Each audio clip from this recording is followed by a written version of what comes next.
খুবই চাপের এবং দায়িত্বের। যদি বাপ দাদার সম্পত্তি না থাকে, বিলিয়ন মিলিয়নে যদি না থাকে, তাইলে বড় ছেলে হওয়াটা অভিশাপের মতো। কথাটাকে মানে মিসলিড করো না, বুঝার চেষ্টা করো।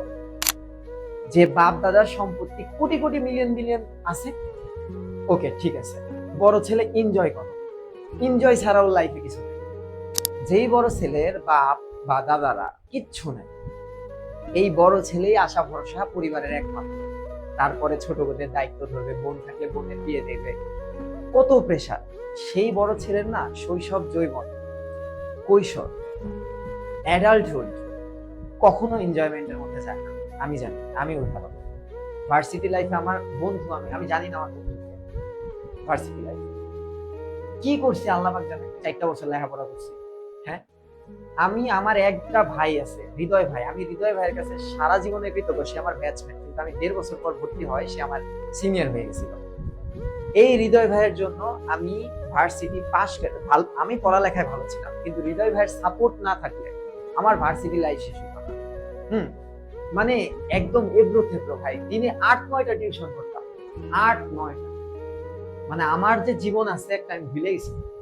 যে মানে বাসায় আসার টাইম একটা কৃষ্ণচূড়া গাছ ছিল, আইডিয়াল স্কুল অ্যান্ড কলেজের সামনে একটা কৃষ্ণচূড়া গাছ আছে, খুব সুন্দর। কৃষ্ণচূড়ার প্রতি আমার অনেক একটা টান আছে। ওই গাছের নিচে আমি বসে থাকি।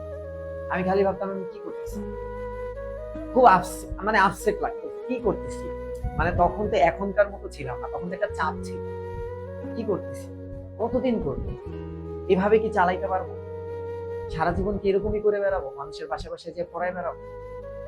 এই যে কি পরিমাণ ডিপ্রেসড ফিল করতাম আমি। তারপরে আস্তে আস্তে ভাবলাম না, করি, আরো পরিশ্রম করি, নিজেকে ওই যোগ্য করি যাতে এফটি বা ফাহাদ স্যারের পাশে এসে দাঁড়াইতে পারি। কারণ আমি সবসময় বলছি, তোমরা বলো যে তোমাদের ইচ্ছা ফাহাদ স্যারের সাথে কাজ করা, আর আমার ইচ্ছা ছিল আমি ফাহাদ স্যারের মতো হব। দুইটার কিন্তু পার্থক্য আছে। আমি তার মতো হব, আমি তার সাথে কাজ করবো, ব্যাপারটা এরকম না। আমি তাকেই অনুসরণ করবো, তার মতোই হবে। এই জেদটা ছিল মনে। তো আমার কথাগুলো একটু শুনি, ভাই মনে করে শুনি। এরপরে কি বলতেছে দেখো,